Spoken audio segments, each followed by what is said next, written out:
कृपणो विषयात्मकाः नष्टप्रज्ञो हृतैश्वर्यो गन्धर्वो यवनैर्बलात्.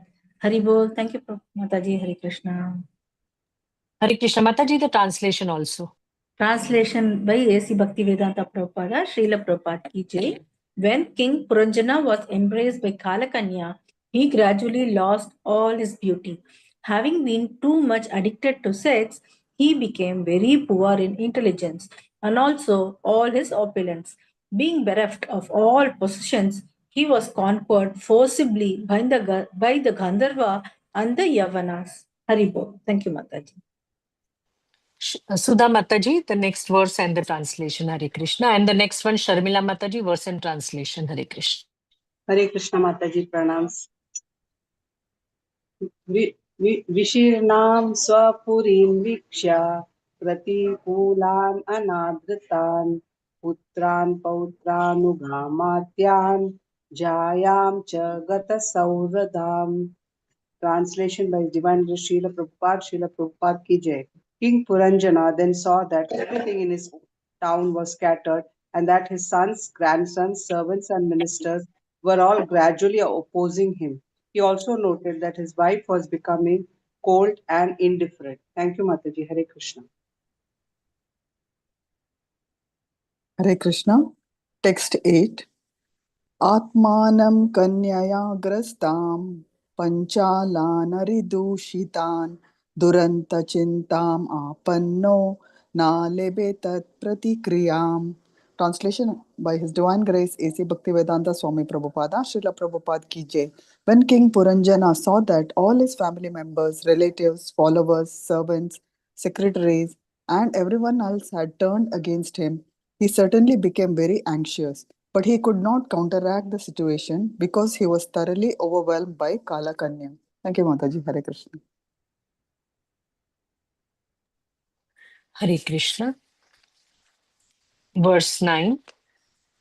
Kaman labhila shandino yatayamanscha kanyaya vigatatma gati sneha putra daranischa lalayan. Translation by Srila Prabhupada ki jai. The objects of enjoyment became stale by the influence of Kalakanya. Due to the continuance of his lusty desires, King Puranjana became very poor in everything. Thus, he did not understand the aim of life. He was still very affectionate towards his wife and children, and he worried about maintaining them. Hare Krishna. Thank you, Mataji. Hare Krishna. Rohini Mataji, would you like to do verse 10, translation and verse?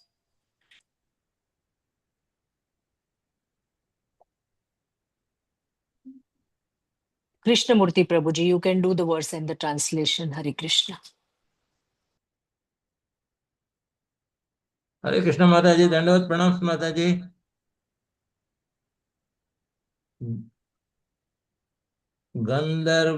गंधर्व यवनाक्रांतां कालकन्योपमर्दितां हातुं प्रचक्रमे राजा तां Puri मणिकातमः. Translation by A.C. Bhaktivedanta Prabhupada ki jai. The city of King Puranjana was overcome by the Gandharva and Yavana soldiers, and although the king had no desire to leave the city, he was circumstantially forced to do so, for it was smashed by Kalakanya. Hare Krishna Mataji, Pranams Mataji. Thank you so much, everyone, for the beautiful recitation of the verses and the translation. Can you all hear me properly? Yes, Mataji, perfectly. Yes, Mataji. Okay. Hare Krishna. Om Ajnanatimirandhasya Jnananjanashalakaya Chakshurunmilitam Yena Tasmai Shri Gurave Namaha. Namo Vishnu Padaya Krishna Prishtaya Bhutale Srimate Radhanatha Swami Niti Namine. Namo Vishnu Padaya Krishna Prishtaya Bhutale Srimate Jayapataka Swami Niti Namine. नमाचार्य पदाय Nitai कृपा प्रदायिने गौरकथा धामदाय नगर ग्राम तारिणे नमो विष्णुपदाय कृष्ण पृष्ठाय भूतले श्रीमते भक्ति वेदांत स्वामी निधि नामिने नमस्ते सरस्वती देवे गौरवाणी प्रचारिणे निर्विशेष शून्यवादी पाश्चात्य देशतारिणे जय श्री कृष्ण चैतन्य प्रभु नित्यानंद श्री अद्वैत गदाधर श्रीवासदि गौर भक्त वृंद हरे कृष्णा कृष्ण कृष्ण हरे हरे हरे राम राम राम हरे हरे मुखं करोति वाचालं पङ्गुं लङ्घयते गिरिं यत्कृपातमहं वन्दे श्रीगुरुं दिनतारिणं परमानन्दमाधवं श्रीचैतन्य ईश्वरम् हरि ओम तत्सत् Hare Krishna.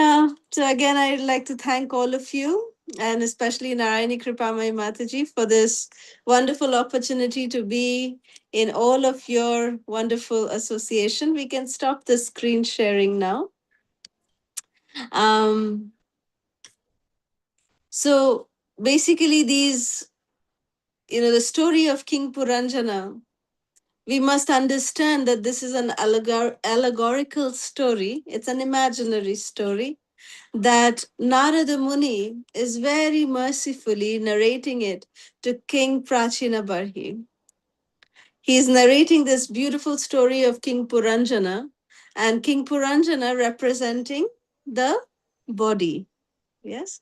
So very beautifully, Narad Muni is narrating this entire pastime, just like how it's as if, Narad Muni is showing King Prachina Barhi a movie, and he is put in the, nowadays when we see movies, they put a declaration in the beginning, these characters are fictional, they don't have any connection to reality.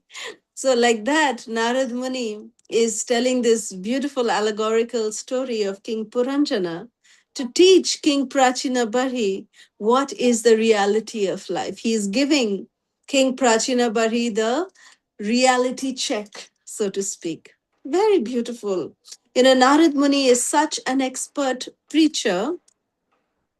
It is said that he is the transcendental spaceman who has, out of his mercy, his unlimited mercy towards the living entities, Narad Muni actually has a disciple in every form of life, in every, species of life. Narad Muni actually has a disciple. Starting from the embryo, who is the disciple of Narad Muni who was in an embryo? That's none other than the wonderful Parikshit Maharaj. Parikshit Maharaj. Prahlad Prahlad Maharaj. Prahlad Yeah, Maharaj. yeah, Prahlad Maharaj. Prahlad, Yeah, yeah, Prahlad. Yes. yes. Prahlad Maharaj. So Prahlad Maharaj was the one in the embryo. And then even in animal forms, Narad Muni has disciples. Any animals that we can think of? Gajendra. Rajan. No. Use that. Dear Mataji. Huh? Dear. Deer. Actually, he has a disciple in every animal form also. But we know the pastime of the snake. Do you know the pastime of the snake who Yes, was a ma'am. disciple of Narad Muni?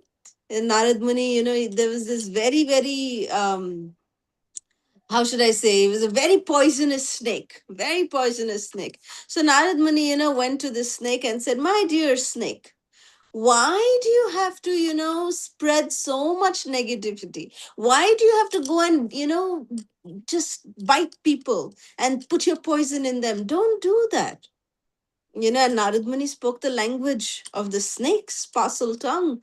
Narad Muni could speak every language, just like Krishna.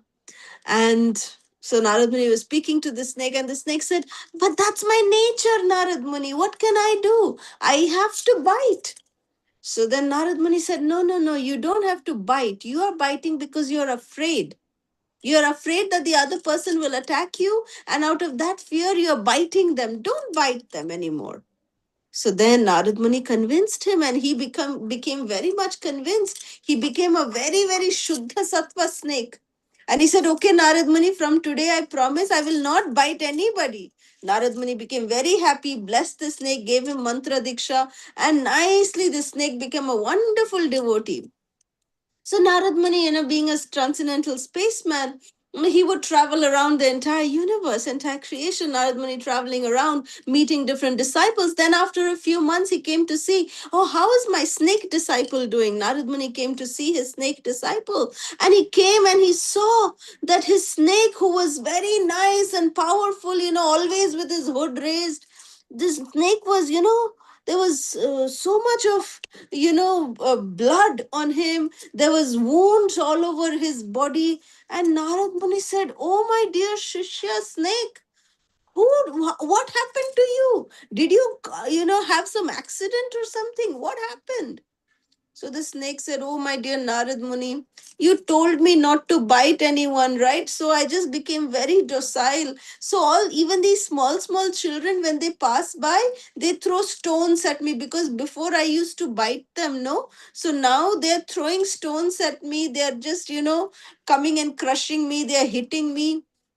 But I don't retaliate. I don't bite them because you told me not to bite them."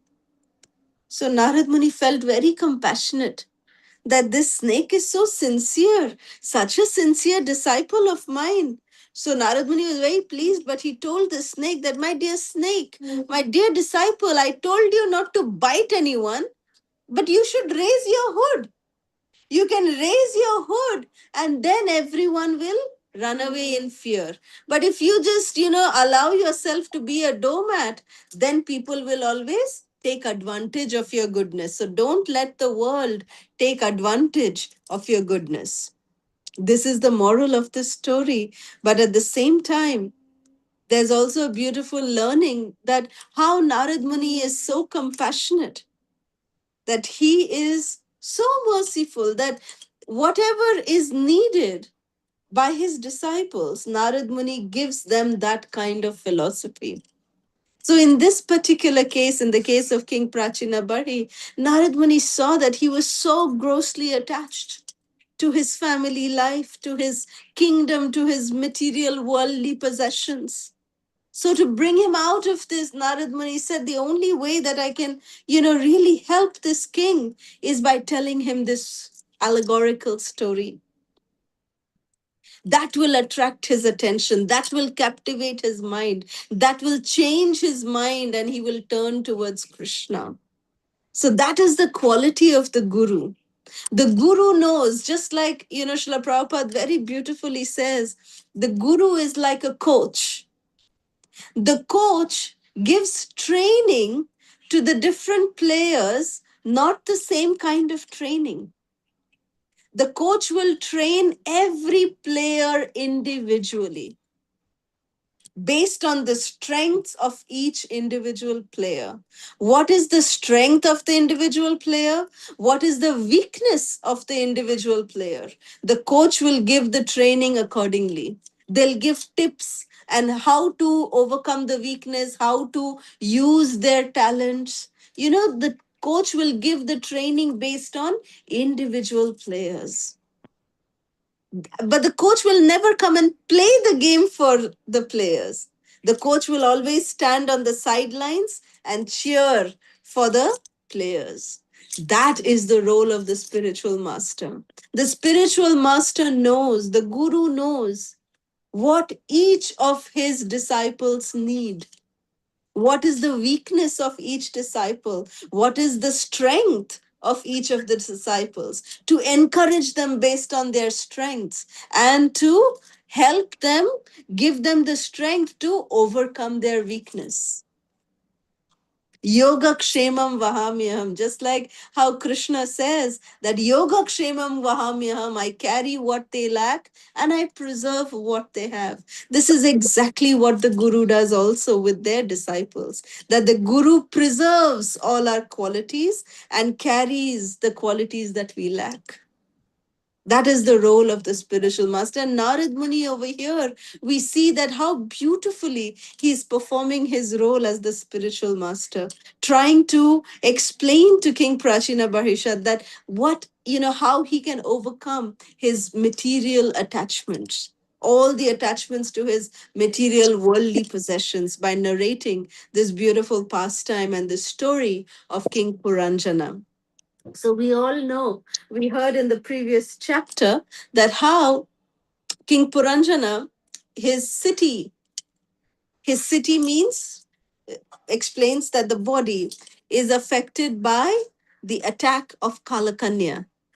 Kala means time, Kanya means daughter, the daughter of time, which actually means old age. When old age comes, there is no time that you cannot say, oh, no, no, no, I want to enjoy some more, no, no, no, please wait, not yet time, not yet time, how much ever we say, but still old age will be forced upon us. So similarly, in this way, that how in text 5, Srila Prabhupada is saying that when the city was thus endangered by the soldiers and Kalakanya, King Puranchana, being overly absorbed in affection for his family, was placed in difficulty by the attack of the Yavana Raja and of Kalakanya.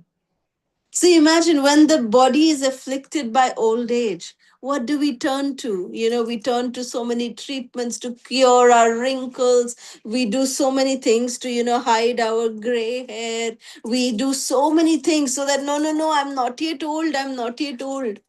There's a beautiful joke I remember that my mother used to tell me, to when I was young, uh, when I was a small girl, I would take lot of, time to eat. So my mother would very nicely tell me beautiful stories or sometimes jokes to make me eat. So one day she narrated to me a very beautiful joke. I call it a joke. So she was saying, there were three ladies who were traveling by train. Okay. So, and ladies, they are always very proud to say that, oh, actually, I'm 30 for the past 30 years. I'm still 30. For the past 30 years, I'm still 30. So they never want to reveal their age. So these were these three kinds of ladies, they were traveling in the train together, and they were quite elderly ladies. And then one of the ladies said, oh, yeah, I know, I look so young. I'm just actually, I'm only 35. So she was reducing her age and saying, and then the other lady said, oh, you're 35? Really?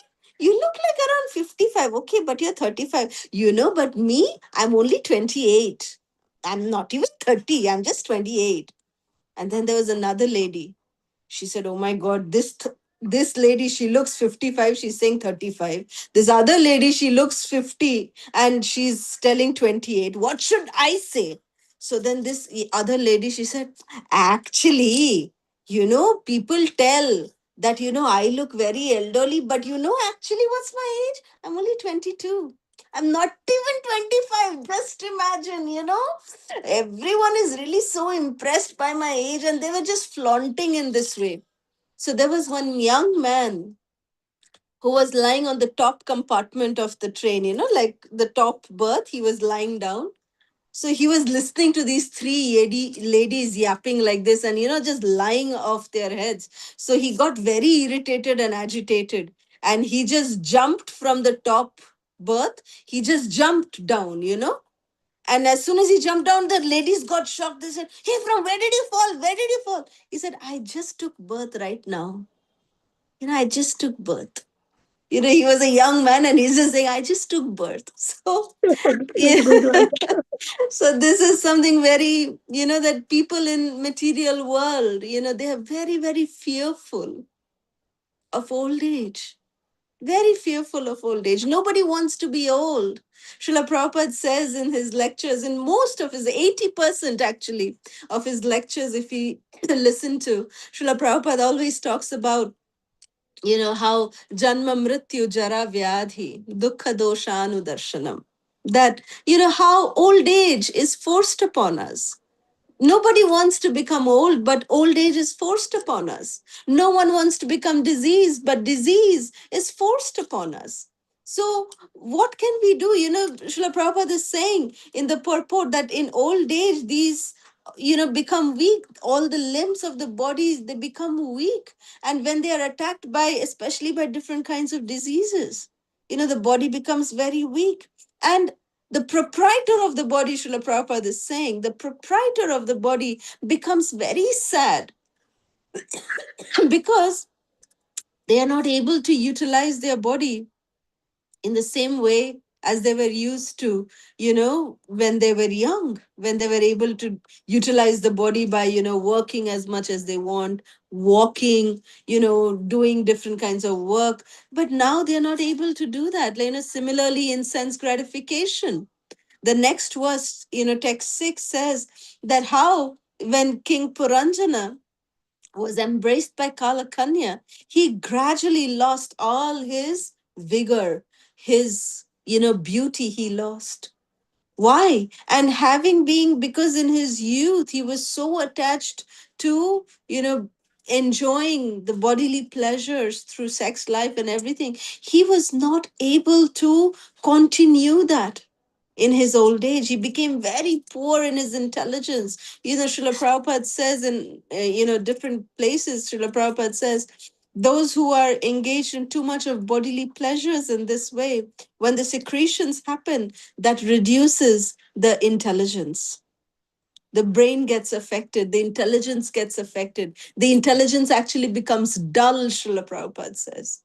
But if by brahmacharya, and this is for women and men, it's not that, brahmacharya should be only for men. Brahmacharya is also for women, because when we are following and being chaste as women in the woman body, then that also helps us increase our medha shakti.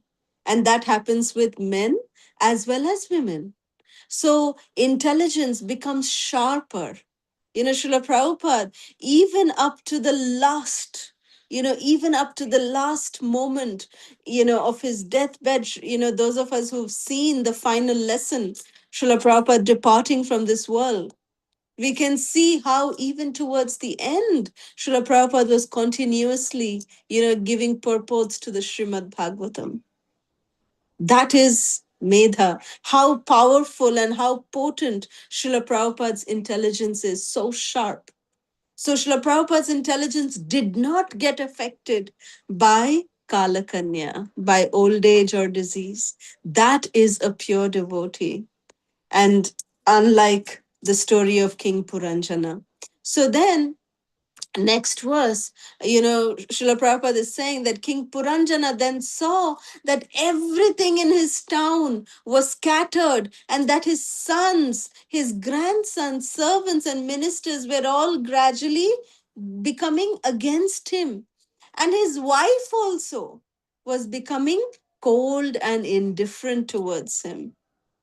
So Srila Prabhupada very beautifully explains in the purport that when one becomes an invalid, in a material sense, nobody then respects such a person. They're treated as unwanted entities, unwanted commodity. They're treated like a commodity, not even like a living entity anymore.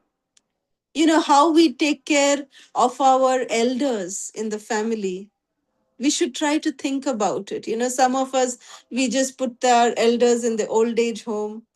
Maybe not as devotees, we should never try to do that. Never, I hope nobody is doing that. But, our elders generally in the material world, people don't like to take care of elderly people because they become a burden of responsibility. It's a burden of love. But people nowadays do not have that time to take care of their elders. When we were young, those same elders took care of us. But when we become elderly, capable of taking care of our elders, we just neglect them and put them in the old age home. This is one of the symptoms of Kali Yuga. We all know this pastime of, when Yudhishthir Maharaj, when he became the king, at that time, Bhimasena, he used to be the guardian. He would stand guard on Yudhishthir Maharaj's door. And then anyone who would have any questions and they would want to approach Yudhishthir Maharaj, they would have to go through Bhima. They would have to come and tell Bhima what, what they want to come for and what they want to present to Yudhishthir Maharaj. So one day, Bhima was standing guard. And one citizen, he came running. He said, "Oh, Bhima, Bhima, I have a question. I have a question. I saw something very, very surprising." So then, Bhimasen said, "Oh, what surprising thing you saw?" So then Bhima was told by the citizen that, Bhima, I actually have, lot of nice lush green fields I have. But then I have a fence that protects my crops also. But I saw this morning that my fence, which is made out of wood, that fence is eating up my crops. And Bhima said, "Hey, you what, intoxicated or what? How your fence can eat crops? You're mad." He said, "No, Bhima, no. I saw my fence was eating up my crops. I want, to see what is the reason for this. I want to ask Yudhishthir Maharaj." Bhima said, "Oh, I don't know the reason. You go inside. Go, go, go. I approve. You should go inside and ask Yudhishthir Maharaj what is the reason for this. Go." Bhima approved. This man went inside. Second man came. And second man is coming and saying,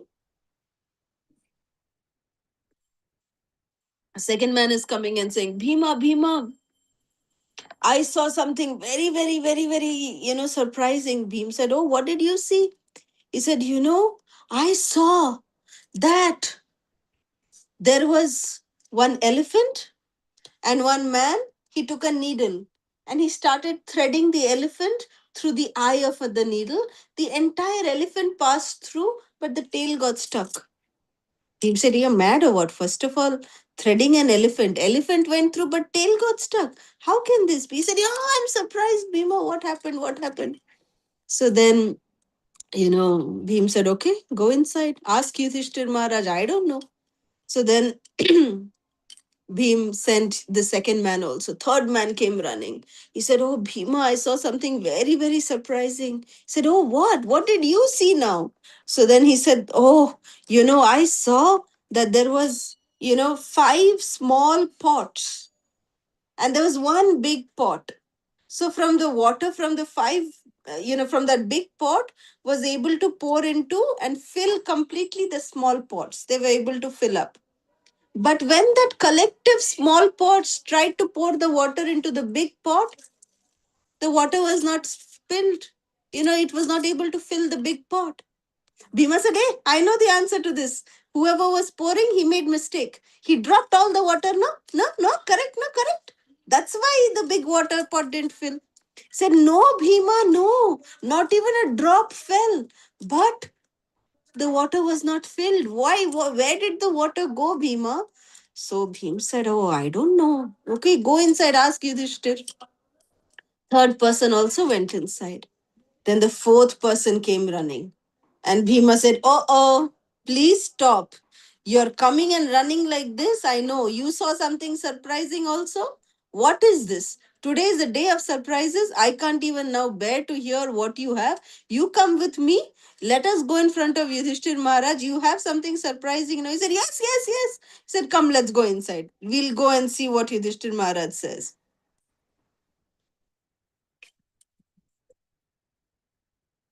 So then Bhima came with the fourth person. And then the first person had just started talking to Yudhishthir Maharaj. And Yudhishthir Maharaj heard the first person. Yudhishthir Maharaj heard the second person. Yudhishthir Maharaj heard the third person. And then the fourth person. He said, "Oh, what did you see?" Then the fourth person said in front of everyone, he said, Yudhishthir Maharaj, I saw that there was one boy.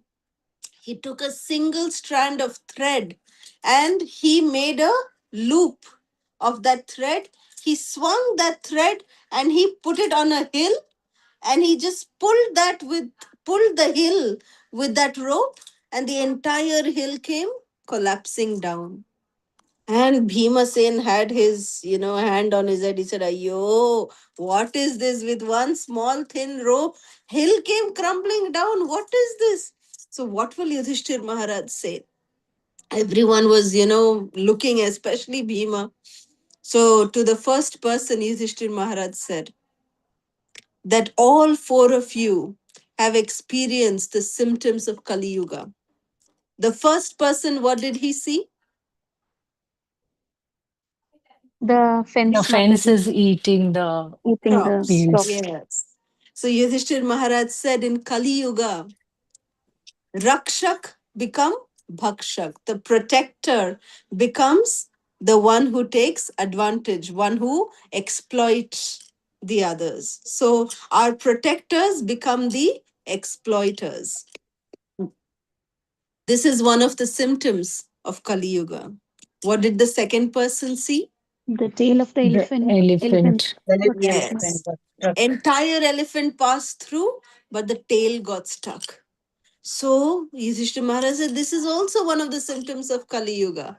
That in Kali Yuga, the system of justice is all purchased by money. There's nothing called justice. That big criminals, by paying some money and bribing, they will pass through. But the small time thieves, they don't have that much money. They are not able to buy the justice system. They are the ones who will get stuck and get punished unnecessarily. So that is the second symptom of Kali Yuga. What's the third person? What did he see? Smaller pots were not able to fill the bigger Yes. pots. Yes. So Yudhishthir Maharaj said this is another symptom of Kali Yuga, which means that the elders, our elders, they are, like our parents, our teachers, our gurus, they are able to take care of us so wonderfully. They nurture us. But when it is our time to take care of our parents, to take care of our elders, to take care of our gurus, to take care of our teachers, we are unable to do so. We go and put them in old age homes, or we treat them. Even if they are at home, we ask them to sit in one corner of the house, or don't come in front of my friends. We are embarrassed to give their introduction to our friends. We want to treat them as a commodity. They become a commodity rather than the person who have raised us. We feel embarrassed to introduce them. But that is something very unfortunate in Kali Yuga. So that is one of the symptoms of Kali Yuga. And then the fourth person said, Yudhishthir Maharaj, what about me? And Yudhishthir Maharaj smiled and said, my dear boy, you are the only one who saw the only one good thing that is there in Kali Yuga. He said that in Kali Yuga, anyone who chants the holy names of Krishna, then, when we chant in our beads, the holy names, Hare Krishna, Krishna Krishna, Hare Hare, Hare Rama, Rama Rama, Hare Hare, then the mountain like sins that we have accumulated over millions and millions of births, all of that simply start crumbling down. Like he had seen that a single strand of thread is, pulling down and crumbling an entire mountain. So the mountains of sins are getting washed away. This is the, symptom. Kaler doshe nidhe rajan asti hi eko mahat gunan. That this Kali Yuga is filled with ocean of faults, but there is only one good quality. What is that? Kirtana deva Krishnasya mukta sangha param vrajet. That simply by Kirtana, Krishna Kirtana, then we are able to go to the supreme abode of Sri Krishna. And here in this particular text of text 7, Srila Prabhupada also talks about a miser. He says, you know, just the materialistic people, especially in this case, the story of King Puranjana, that, he's saying that if we are, Srila Prabhupada is saying that if we don't utilize the facilities that are given to us in this human form of life, we tend to become like Kripana or a miserly person. You know how a miserly person reacts? There was two friends, okay? One day there were two friends, and one of the friends was very, very miserly. The other friend knew that my friend is a miser number one, Kripana number one, he is. But they were very good friends, so they were one day going in the boat, and the boat suddenly was there's a lot of rain clouds and thunderstorms, so the boat started topsy turvy, and this man, he was sitting, the miserly man, he was sitting on the corner, he on the edge of the boat, and somehow, because the boat was going topsy turvy, that miserly man fell into the water. So when he fell into the water, everyone started shouting, hey, hey, hey, he fell down, he fell down, he fell down. And everyone was saying, hey, man, give me your hand, give me your hand. We'll save you, we'll pull you in. And that fellow is saying, save me, save me, save me.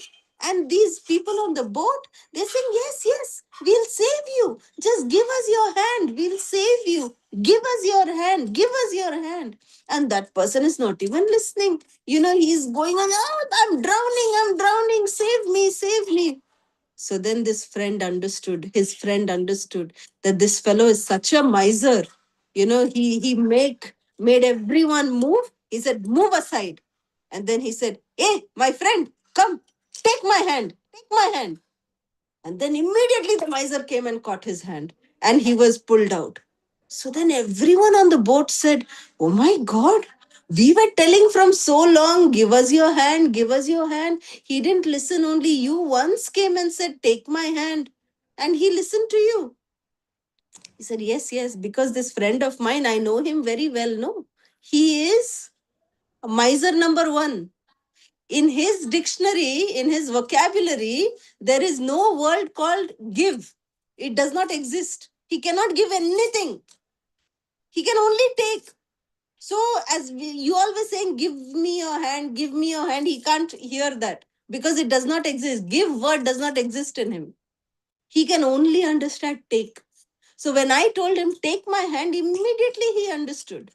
You always saying, give me your hand, he was not able to understand. This is how a miserly person is. That this doesn't even exist in their dictionary. And even in this regard, there's a beautiful story which appears in the Padma Puran. It is the story of Kailash. Many of us may know this pastime or this story. Kailash was a very miserly person, and Narad Muni, he would give his mercy to very, very special souls like this Kailash. So Kailash was a young married man, newly married. So Narad Muni came to him and said, my dear Kailash, I'm just coming from Vaikuntha and I have a very special offer.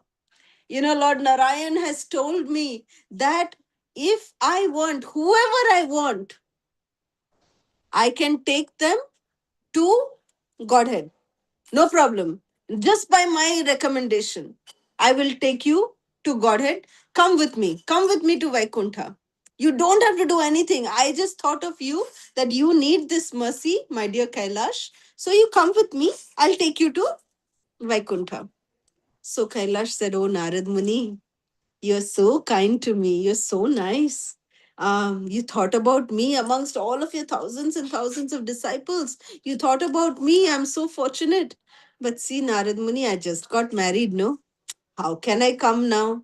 I just now married. At least let me see the face of my son, and then I'll come, no? I said, okay, okay, okay, no problem. I'll come after some more years. So then after some years, Narad Muni came back, and this boy had grown up nicely. So, young boy, Kailash's son. And Thank you. He had grown up. Narad Muni said, now you saw your son's face. Come with me, Kailash. That offer still stands. I can take you to Vaikuntha with me. Come with me. So then Kailash said, Narad Muni, he's my only son, only one son I have. Let me just finish my responsibility towards him. Let me get him settled and married. Once I do that, I will definitely come with you. Narad Muni said, okay. Then Narad Muni came back after a few years. His son was married. And Narad Muni said, my dear Kailash, come with me now to Vaikuntha. And then Kailash said, Narad Muni, I got my son married. Now his wife is pregnant also. How can I go with you without seeing the beautiful face of my grandchild? Let me see my grandchild's face and then I will definitely come with you. So we said, okay, I'll come after a few years. So then grandchildren, not only one grandchild, many grandchildren he had. But still, when Narad Muni came back, this time Kailash was not there. He saw Narad Muni came and saw that his son had, become like a grandfather now, and his, sons were all grown up, many children, but Kailash was not seen. So then Narad Muni said, you're Kailash's son. No, where's your father? He said, oh, my father died. A few years ago, he died. And Narad Muni said, oh, Kailash died. I have to look for him in which species of life. God knows which species he's gone to. So let me see where he is. Let me see where he is. And suddenly one dog came barking. Bow, bow, bow, Narad Muni, this is me, Kailash, bow, bow. Look at me, I'm here. So then Narad Muni said, hey, Kailash, you became a dog. He said, yes, Narad Muni, actually, what happened, this son of mine, he's one number useless fellow. I did not train him in a proper way, actually, and my grandchildren, they're very, very naughty. So, they just leave the door, they leave the house open and they go away. So, even when I was leaving my body, I was just thinking, I want to protect this house. I want to protect this house. I want to guard this house. So that's why maybe Krishna very mercifully made me a dog. So I'm there to protect the house, So any thief comes, even though the door is open, I bark and I drive away all the thieves. Nobody is able to come. So I'm very happy. I'm protecting my house even after my death. See, Narad Muni, so nice. Then Narad Muni said, Ayo, Kailash, come with me even now. Even from this dog body, I'm telling you, I'll take you to Vaikuntha. Come with me. Kailash said, no, no, no. See, too much of responsibility I have now, Narad Muni. So irresponsible. I'll come after some time. I'll come. I'll definitely come with you. Narad Muni said, okay. He went again. After a few years, he came back. And then Narad Muni saying, hey, Bhava, Kailash, where are you? Bhava, Kailash, where are you? Narad Muni is searching for that dog. And then that dog is nowhere to be seen. So then Narad Muni called his son, who had become very old now. He said, where's that dog that used to be here? He said, oh, that dog died. A few years ago, dog also died. So then Narad Muni said, Ayo, Kailash, what happened to you now? Which yoni have you gone into now? Which species? So then suddenly one snake came crawling, and he crawled up to Narad Muni's lotus feet and said, Narad Muni, this is Kailash. I'm here. I've become a snake now. Narad Muni said, Ayo, Kailash, what's wrong with you? Now you become a snake. What happened to you? He said, actually, Narad Muni, what happened is that, when I was, in human body, I forgot that to tell my son that under this tree I have put lot of pot of wealth, big pot of wealth is there.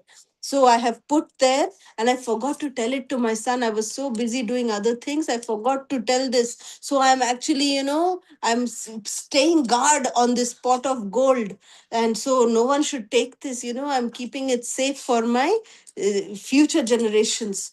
So then Narad Muni said, there is something I have to do. So Narad Muni went inside and he brought his sons and the grandchildren out and said, there is a dangerous poisonous snake near that tree. Go and kill it. So the sons and the grandson, everyone came and they started beating the snake, beating Kailash up. And The snake gave up its body, and Narad Muni said, "Now I won't let you go to any other species. You come with me now to Vaikuntha." And Narad Muni, by his causeless mercy, took Kailash from that snake body. He took Kailash and went to Vaikuntha. So, this is a miserly person. You know how much more we need to be attached, that how we just can't think of doing anything else. Spiritual life becomes the last priority. But that should not be how things we should be. That's what Srila Prabhupada said, that when one's intelligence is spoiled due to sense gratification, that person remains a miser throughout their life, Srila Prabhupada says. So we must definitely try to avoid this. Then in text 9, Srila Prabhupada is saying that when King Puranjana saw that all his family members, his relatives, his followers, servants, secretaries, everyone else had turned against him, he became very anxious, but he could not counteract the situation because he was thoroughly overwhelmed by Kalakanya. Kalakanya means disease, old age. So when a person, Srila Prabhupada is saying in the purport that when a person becomes weak from the attack of old age, the family members and servants do not care for him. He is unable to counteract this and becomes in a very frightful situation. When I was reading this, I was remembering the pastime of King Yayati. All of you must know about this beautiful pastime of Yayati. It appears in the Srimad Bhagavatam, King Yayati. He had, 5 wonderful sons, glorious sons. Yadu being his eldest son, Puru being his youngest son. From Yadu comes the Yadu dynasty. From Puru, King Puru came, Dushyant, and therefore Maharaj Bharat. So glorious, King Yayati's family. He's like the ancestors of the Pandavas and even Krishna. Krishna descended in the Yadava dynasty. So very glorious personality. So King Yayati, we know the pastime, of Sharmishta and Devyani, right? There were these 2 girls. Devyani, she was the daughter of Shukracharya, and Sharmishta was the daughter of the king. But she was a Brahmana, Devyani was a Brahmana, she was a Kshatriya, but they were good friends. And one day, they had, unclothed, they were taking bath. That time Narad Muni came, and Sharmishta, by mistake, she wore the clothes of Devyani, and that offended Devyani, that how dare you take the clothes of a Brahmana, and all that happened. And then, Devyani was, pushed by Sharmishta into a well. And that's when King Yayati came and saw her and rescued her. But Devyani was very angry, at Sharmishta, that how dare she push me like this, and how dare she insult me like this. She complained to her father. And because Yayati had seen her unclothed, so according to the Shastric injunction, she had to marry. Yayati was very happy to marry, Devyani.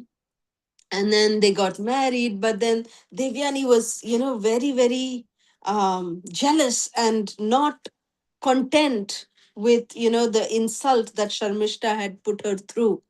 So she complained to her father Shukracharya, and Shukracharya was the guru of Sharmishta's father, the king.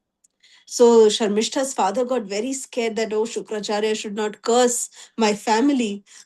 So Shukracharya said, yes, I want your daughter Sharmishta to go with my daughter.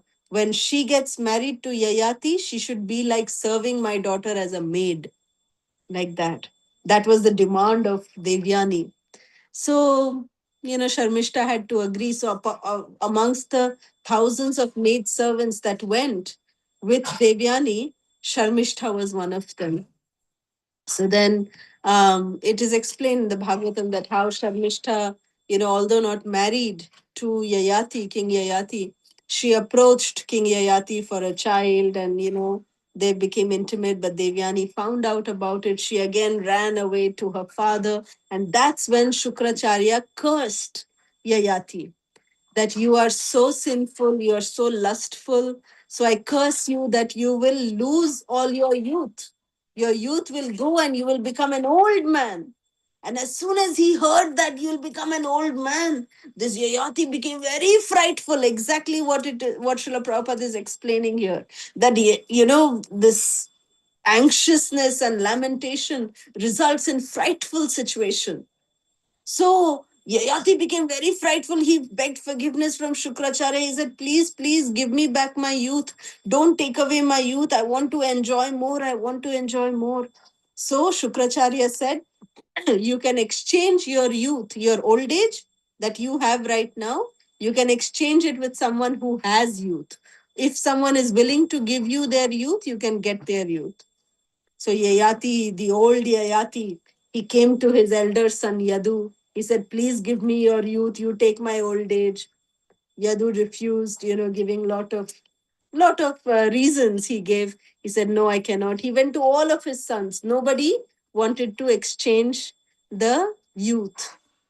Their youth they wanted to give to their father. But when he came to his youngest son, Puru gave a very beautiful thing that, from the father, you have given me life, my father. So I'm ready to give you my life. No problem.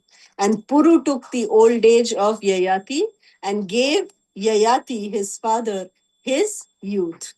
And Yayati, receiving that youth from his own son, he started enjoying. For thousands of years, he enjoyed with Devyani. And he was, but it is explained in the Bhagavatam. Srimad Bhagavatam explains that although he was enjoying, he was not at all happy. Not at all happy. He was not, he used to think, if I do this more, I'll become more happy. If I do this more, I'll become. So he went to the heights of material sense enjoyment, but he could not get any kind of satisfaction. Then in the end he realized that nothing can satisfy me. And he just gave his youth back to his son Puru, and he took the old age from King Puru and gave his entire kingdom to King Puru, it is explained. And then he went into seclusion with Devyani, and he actually gave his entire rest of his life to the meditation of the Supreme Personality of Godhead and perfected his life and went back home, back to Godhead. So this is how it is explained. And here in the last verse, we see how Srila Prabhupada, in the end, the last paragraph, Srila Prabhupada said that this Hare Krishna movement is actually giving the human society information about the kingdom of God. That there is God, there is Krishna, and everyone can return back home, back to Godhead, and live in bliss and knowledge. A Krishna conscious person is not afraid of giving up the body because their position is always eternal. A devotee understands this concept. And therefore, the devotee engages in the loving service of the Lord eternally. Therefore, as long as they're living in this body, or if they go to any other body, or even if they go back home, back to Godhead, or even if they go back to any other situation, they're always eternally happy and blissful, because wherever they may be, they are engaged in the loving service of the Supreme Personality of Godhead. So, what a beautiful conclusion Srila Prabhupada is giving to this story of King Puranjana, that how a materialistic person is afraid of giving up their body. The old age frightens them. They do, just like how we saw with the case of King Yayati too, that he became so frightened. But a devotee is not at all frightened. They are not afraid to give up their body. We see how Hansaduta Prabhu, he's so dear to Srila Prabhupada. And when he was ready to give up his body, he actually was in New Vrindavan in West Virginia in the USA. And he would, he had made an appeal. He had made an appeal to the community of devotees. He said that, Prabhus and Matajis, I'm going to be giving up my body.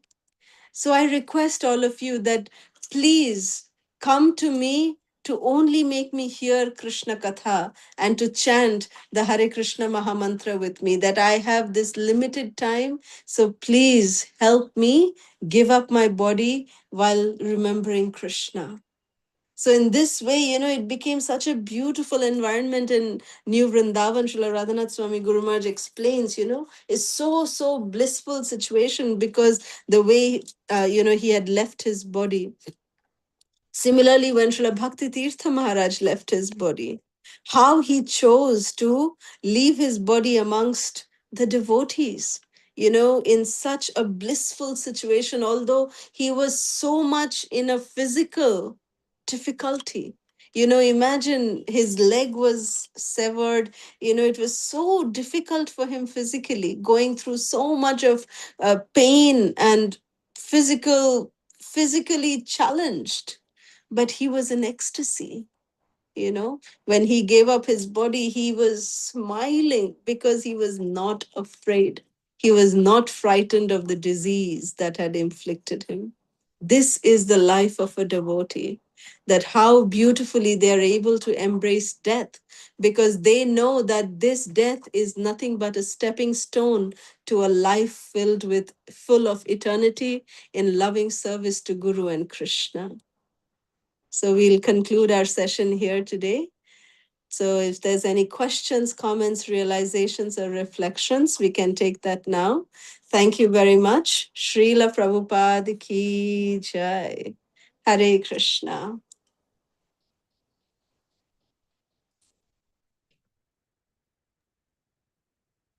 Hare Krishna Mataji, Dandavad Pranams. Very, very beautiful session. It's an enchanting session for us. Thank you so much, Mataji. We are blessed to get your association. Thank you. Thank you. Hare Krishna Mataji, Dandavad Pranam. Such a beautiful class, Mataji. Sumangala So Mataji has a inspiring, Mataji. question. You can ask Mataji. Hare Krishna, Dandavad Pranam. Hare Krishna. Hare Thank Krishna you. Mataji, wonderful class Mataji. Just to see you itself is a blessing Mataji, and I have no words to tell you in gratitude. In Mataji, the last takeaway point for me is that what you said about Hamsadutta Prabhu, and that should be the aim of all of our lives. And we seek all your blessings, Mataji, because we have been hearing Srimad Bhagavatam. Such a fortune in this Kali Yuga, Mataji. So Yes. many jivas are wandering here and there, and we are so blessed to have these classes, Mataji. And Mataji, one more point is that Mataji, which as a reflection I would like to share. Mataji, we still are in a world like practicing bhakti, and still we are so desperate in bringing our family towards Krishna. And despite all our efforts, Krishna will and Gurus will shower their mercy, Mataji. But we are trying hard for it. And this is a lesson for me, Mataji. Like we should not bother so much. Mm, Instead, we should concentrate only on our bhakti sadhana, because no way we can do, because we have to leave it in the hands of the Lord.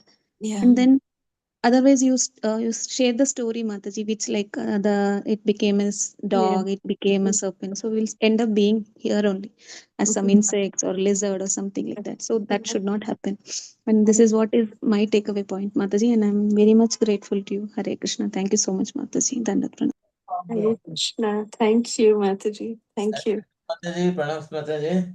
Hare Krishna, Prabhuji. Pranams. Mataji, I am eagerly waiting to ask the question, what is the fate of these devotees? I know the question was so like your kind self has explained without I never expected that this so answer will come very frequently. So really worth means, so you have alarmed all of us. Ultimately, what Srila Prabhupada has told, be in Krishna conscious forever. So really, Mataji, I am grateful to you, Mataji. So I, by hearing right from first to last, what your kind self is explaining all these things, the stories and all those things, then what will happen? How it is ends? Thank you, Mataji. Hare Krishna. Pranam, Mataji. Thank you, Prabhu. Thank you. Hare Krishna. Any other questions or comments?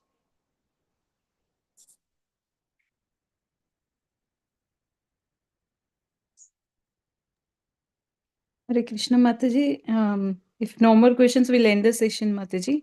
Definitely. Thank you so much. Hare Thank you. Krishna. Thank you so much, Mataji. Hare Krishna. Thank you, Mataji. Thank you, Mancha Mataji. Hare Hare Krishna. Thank you so much, Mataji. Namo Namo. अनंत कोटि वैष्णव वृंद की जय। जय श्री श्री प्रभुपाद माता की जय। श्री माता